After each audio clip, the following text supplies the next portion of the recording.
to stop the spread of COVID-19.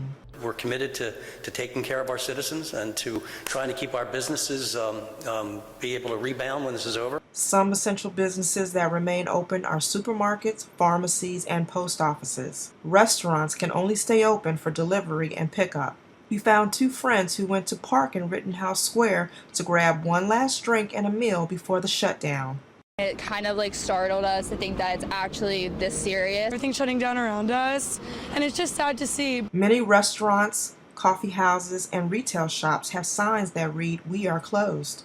Center City, which is usually bustling with people, looks like a ghost town. The Marriott on Market Street is Pennsylvania's biggest hotel with more than 1,400 rooms, but hotel union officials say only a few dozen customers are there. Catherine Payne used to work at the Marriott as a housekeeper. She is among several thousand hotel staff citywide who have been laid off during the outbreak.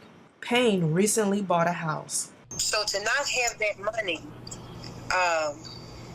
wow, it's like, what do you do? Because I have no savings. I have a big loan that I just took out that I have to pay back, credit card debt, utilities, mortgage, so it's a lot on my plate. City officials urge people to apply for unemployment benefits. We recognize the critical need to support businesses and workers during this unprecedented time. The city has set up a COVID-19 Small Business Relief Fund. You can find more information at phila.gov. I'm Monica Robinson reporting for PhillyCAM Voices. Nannies, maids, and drivers.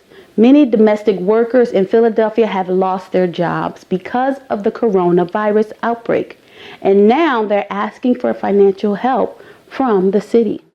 On Thursday, March 26th, over 400 Philadelphians gathered virtually to listen to stories of low-wage workers impacted by COVID-19. Organized by a coalition led by the National Domestic Workers Alliance and Jobs with Justice, the organizers had two main demands for the mayor and city council. There are also so many workers who do not qualify for state or federal relief packages like unemployment. This is why the first of our two demands from the city government is to create an emergency mayoral fund for workers who do not qualify for other kinds of assistance. From house cleaners to grocery store workers, participants described the immediate impact COVID-19 has had on their work and their lives. He perdido todo mi empleo por el COVID-19. Nuestro trabajo es crucial porque cuidamos lo más íntimo y valorado de las personas, como sus hijos, sus abuelos, sus hogares. Estamos en primera línea para mantener nuestras familias y comunidades saludables, y por lo tanto nuestro trabajo es digno y debe ser respetado. I am an essential worker. I am a nanny. I have family and friends who are nannies. Within my organization, there are nannies, housekeepers, home health aides, elderly care workers, and those who work with special needs adults and children. There is a pandemic, not only in Philadelphia, but in the world. What this pandemic has shown us is that people like myself who leave our homes and families daily to make all other jobs possible are the first to feel the weight of this pandemic. On April 1st, the U.S. Department of Labor announced new paid sick leave and expanded family and medical leave assistance. However, local counties continue to fight to ensure this covers all workers. Our second demand calls for an emergency expanded sick leave of 112 hours or 14 days for all Philly workers. We need City Council to make this immediately accessible and for all workers, regardless of their immigration status or whether they're in a union. My name is Denise Major, and I'm a home care worker with the United Home Care Workers of PA. I've been caring for my son since 2004 when he got shot. I work presently 365 days, sometimes 366 days a year, and this has been occurring since 2012. I am not afforded an opportunity to have a sick day, a vacation day, nor holiday pay. And I don't even want to get into the fact that there's no Social Security being paid into for me because I'm a parent caring for my child. And I'm not even entitled to unemployment. I just want to know, I stand with politicians, I stand with anyone that needs assistance. Right now with this COVID virus, I need to know who's going to stand with us all of us that get out and speak for politicians. Now it's time for y'all to try to step up for us. Thank you. While 10 out of 17 city council members joined the town hall expressing their support for these demands, the administration has not yet signed on. You know, I hear your stories. I know they're real because I've experienced them myself firsthand. And my office is continually working to make sure that we have some legislation to support our workers during this pandemic. And then we still have the aftermath, what it's going to look like later. Your demands, and I absolutely think they are incredibly important. I think one of the scariest things about this epidemic that we're facing right now is that it not only poses a significant public health risk, but it has the potential of kind of pulling the bottom out from under people if we let it. And I think, you know, that we're seeing all of the inequities that exist in our society on a good day being amplified by this crisis. And so I think we have to both address this on the health side and address this on the economic side to make sure that we are supporting workers. This is really, I think, an unfortunate circumstance, but it is a great opportunity for us to take advantage of the city's plan on the bill that was introduced today to bring $85 million in money in terms of a spending that we're going to do around the coronavirus to reduce the total effects of the virus and what they would have on the city. Councilwoman Gauthier was the first who brought up the question about workers and worker protection. So I want to thank her for that. But moving forward, I think that we as a council can use this as an opportunity to say, if we don't pass worker protections for everyone who is affected, then we're not going to pass anything out of council. While some council members commit to pushing for full coverage for all workers, they worry about the time it may take to get relief directly into the pockets of those who need it most. I just want to encourage people who are on the call and for even folks who are not on the call that you might know that's in your network, if there's things that we can do now to support people and to help people while we take time to establish this fund and to figure out exactly where those dollars come from and how those dollars get allocated to citizens, because that's going to be a multi-layer process. I want to let folks know that we're still here for them, whether it's a food issue, a utility issue, a housing issue, to please communicate those concerns to the different members of council so we can be here to support. Because again, I'm assuming that most of my colleagues on the call are going to agree to the request that's being made and going to agree to support. But there's gonna be a big gap between the time we have this call and the time somebody actually gets some dollars. And so, and that's if we get enough votes and if there's enough support to be able to do this. In Philadelphia, these demands are part of an ongoing fight to increase rights for workers and ensure enforcement of existing progressive labor laws. Health pandemics don't break our system.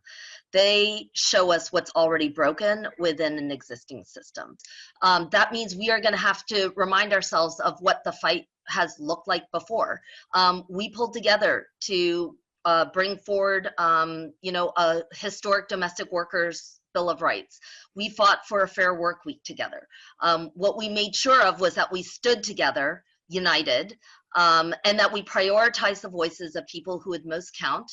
And we talked about what the consequences were.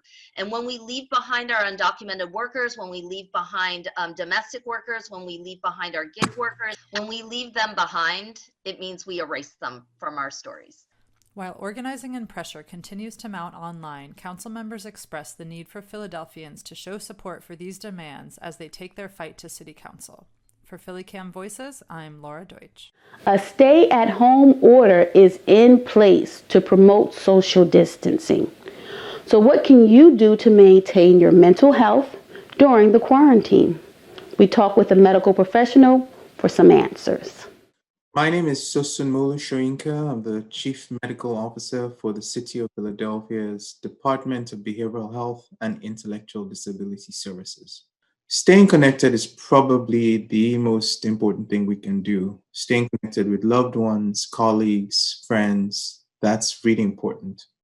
think also being very intentional about implementing relaxation techniques, things like exercise, mindfulness, meditation, prayer, paying attention to rest and nutrition, and staying hydrated. These things are extremely important.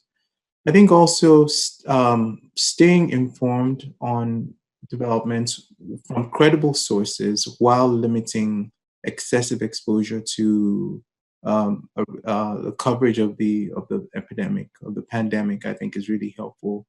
And then getting outside while maintaining social distance really helps. There's research that shows that just being outside in nature has a calming effect. Creating and maintaining a routine and a structure really helps. So, getting up at the same time, almost as if you're going to work outside the house. For those who did work outside the house, that's very, very helpful. And then I think we all have to-do lists, things we'd put off or wanted to learn. This would be the time to bring those things out and do them. To start with, I think keeping in mind the age and the developmental stage of the child is crucial. Obviously, we wouldn't talk to a preschooler in the same way that we would talk with a teenager, and so I think really starting with age-appropriate messaging is important. Correcting misinformation with facts and validated information.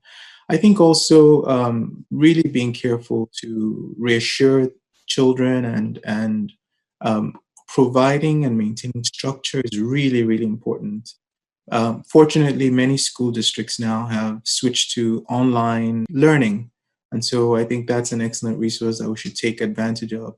The final recommendation would be to limit screen time, particularly exposure to coverage of the pandemic, because that can just induce unnecessary anxiety. So the City of Philadelphia's Department of Public Health has a plethora of resources on the website, and it's phila.gov.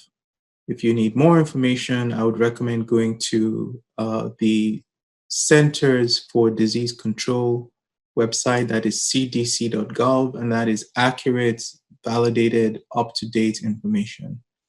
As you can imagine, SEPTA ridership is down because of the coronavirus outbreak.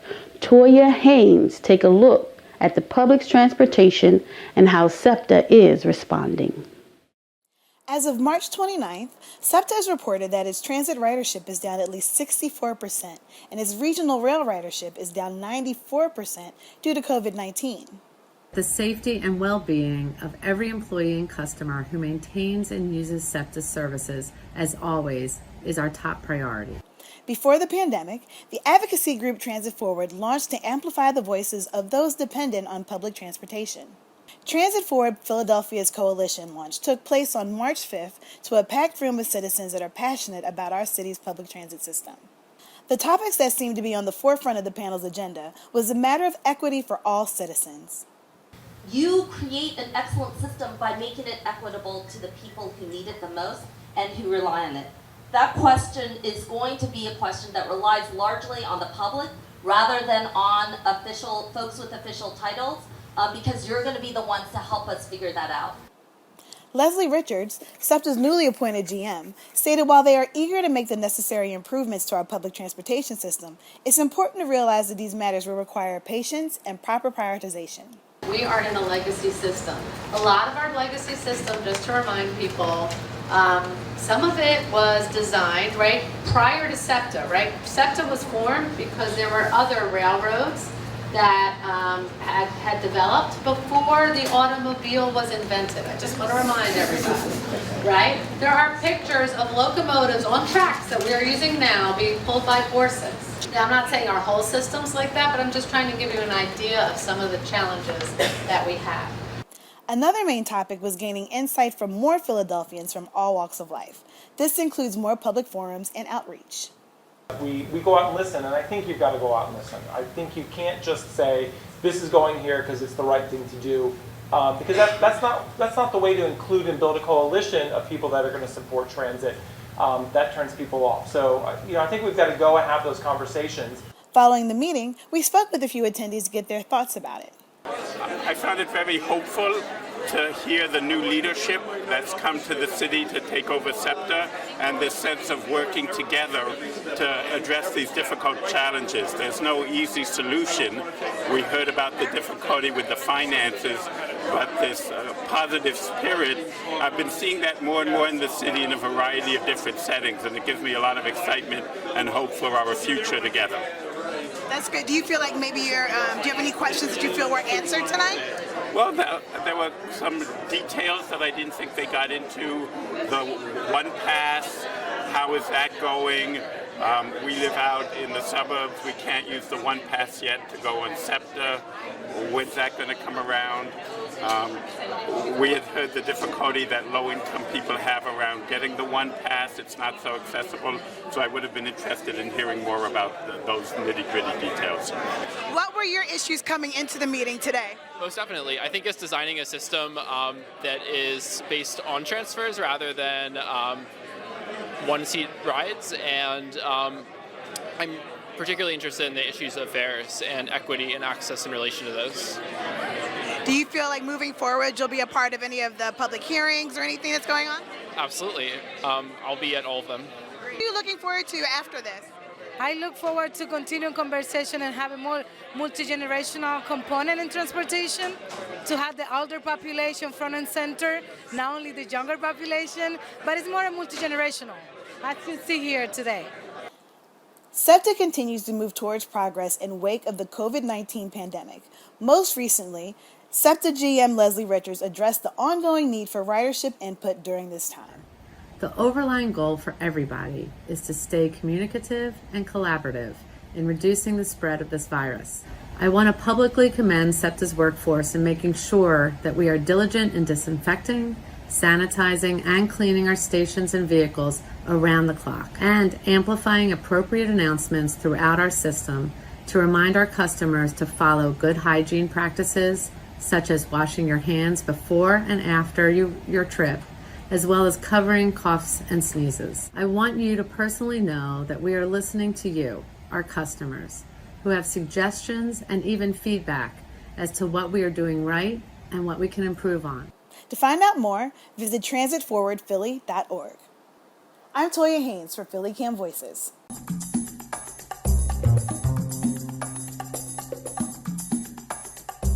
Hi, I'm Sam Cavone. I'm 17 and I go to Swenson Arts and Technology High School. Right now, I am missing my friends and some of my teachers the most because they're kind of the reason why I like going to school. They make it fun. I just miss being around people, as weird as that sounds. I'm not accessing any homework because my teachers aren't posting any, because the school district decided to shut down distance learning, so it kind of sucks that I have nothing to do. I never thought I would miss homework, and here we are. When it comes to my overall education, I'm honestly I'm scared because I don't want to have to repeat my junior year. I really just want to get on to my senior year, and I'm scared that I'll have to repeat junior year. A word that comes to mind when I think about this school year is probably crazy. I could have never predicted this. I was so upset about having no days off in March, and we have 3 weeks off in March, so it sucks. It's just been a crazy time. That's really the only word that can describe it. Adult allies can support students during this time just by reaching out. I know a lot of my teachers have been using Google Classroom and things like Zoom, video chatting, to communicate with us. So I just really hope they keep that up. I know if you're someone like me who doesn't really like to reach out to people or anything, you need that social connection, and having them reach out, and it just makes you feel better, and it's better to have someone to talk to. In other news, more diversity is needed in Philadelphia's tech industry. What's being done to change that? Connie Combe reports. Information technology is one of the largest and fastest growing industries in the world. The United States is the largest tech market in the world, representing 32% of the total of the approximate $1.7 trillion for 2020. A recent CompTIA report reveals that the tech sector, as a percentage of gross domestic product, exceeds that of most other industries. The Vault reports that the benefits of the IT industry are great pay, great work environment, complete medical benefits, career diversity, and many other benefits. But the diversity that's lacking is workforce diversity. I sat down with Vincent Better, the co-director of Technically Media. Technically Media are the creators of Philly Tech Week, to discuss this discrepancy. Well, we still have a long way to go, quite frankly. I don't have numbers off the top of my head, but certainly minorities are still well underrepresented in the technology space. So if you look at the general population of Philadelphia being majority minority, the technology field certainly does not reflect that. Vincent didn't have the numbers, but here's what's going on in the IT industry. In 2016, IT workers at Google, Microsoft, Twitter, and Facebook were on average 56% white, 37% Asian, 3% Hispanic, and 1% Black, according to the company's diversity reports. Women also were underrepresented in the tech industry, according to the Bureau of Labor Statistics. David Lipscomb, the president of BDPA Philadelphia, had this to say regarding diversity in the IT field. It's important because when we look at the IT industry right now, it's not diverse. You know, we look at the percentage of people that are in positions, IT positions, and you look across the country, and we see that there's a deficit of people in the diverse jobs. You know, going from management right on down to the help desk. We see that there is a dearth of people of color. One thing BDPA is doing is getting students involved in coding, where they participate in regional coding competitions. We look at today, most people might say, oh, I want to play professional sports, I want to go into entertainment. But we find that you can have a much more fulfilling much fulfilling career in IT. IT expands everything.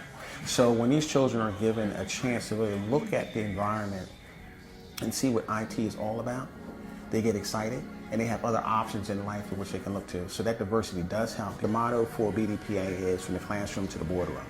So you provide that pipeline right into the job market, whether it's entrepreneurship, whether it's corporate, and that way you really reduce the amount or you increase the amount of diversity in the industry.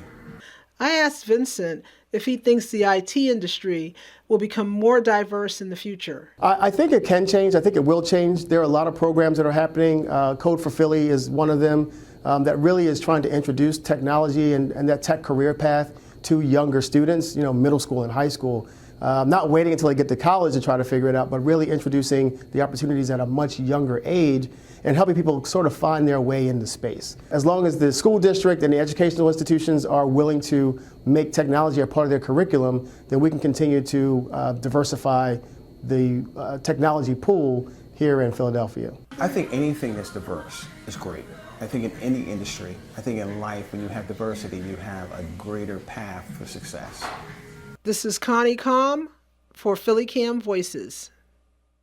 The dance troupe Cool Malay has spent 50 years entertaining audiences in our area. Karen Walker takes a look at the company's success.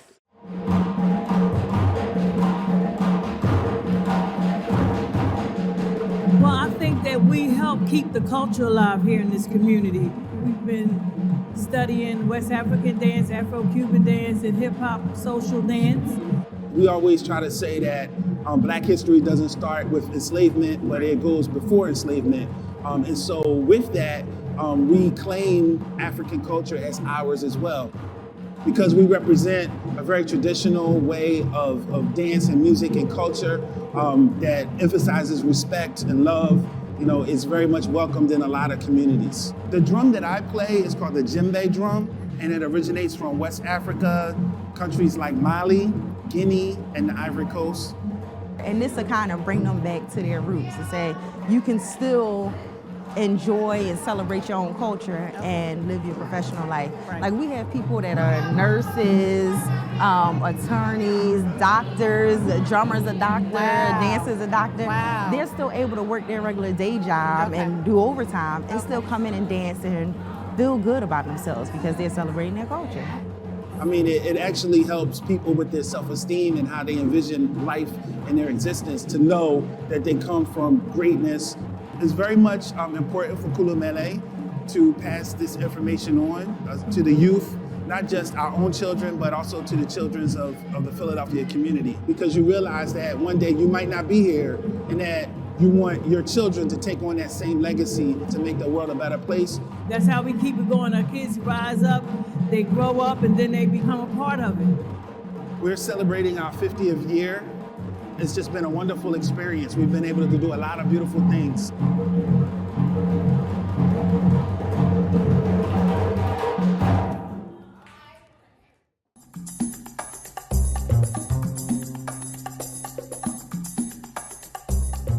Hello everyone, I'm just going to do a quick video for PhillyCAM. My name is Annika Corinne and I currently live in West Philly. So let's just jump right into the question of the day. How has the pandemic affected my life? So I was recently laid off due to COVID-19. I don't have it, but as some of you may be experiencing or know people who are going through the same thing, a lot of people have been laid off due to the pandemic. So COVID-19 has affected my life both financially and creatively. I rely heavily on PhillyCAM's studio time and space, so having to kind of revert back and do most of my creative work in home is taking some time to make some adjustments to that. Making the switch has not been easy for me. How am I staying resilient during this time? So that's been tough. I'm an extrovert, so it's really hard for me to stay in one place for a very long time. But how I'm staying resilient is really just tapping into other creatives who are kind of going through the same thing and seeing what they're doing to still push out their product and make sure they're delivering work constantly. What have I learned about myself? Sorry, I keep looking down. I have the questions right here. But what have I learned about myself? I've learned that I'm not as adaptable as I thought I was. I like to think I have a lot of autonomy in my life. So having these government mandates, stay-in-house orders is not really helpful for me at all. It makes me feel like I'm at the whim of the government, but I understand it's the best thing for society right now is that people stay in the house. Last but not least, what am I grateful for? Honestly, guys, I'm grateful for this ring light and I'm grateful for my phone so I can still produce work. All right, I hope everyone has a good time. Please stay safe and I'll catch you guys later. Bye. That's all we have for this episode of PhillyCAM Voices. Thank you for joining us. You can also watch us on YouTube and Roku and follow us on Facebook and Instagram. We'll see you next time.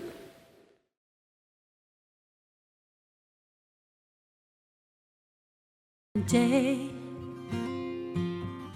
in a quiet park where children play, that flame reminds us buried below are soldiers who died.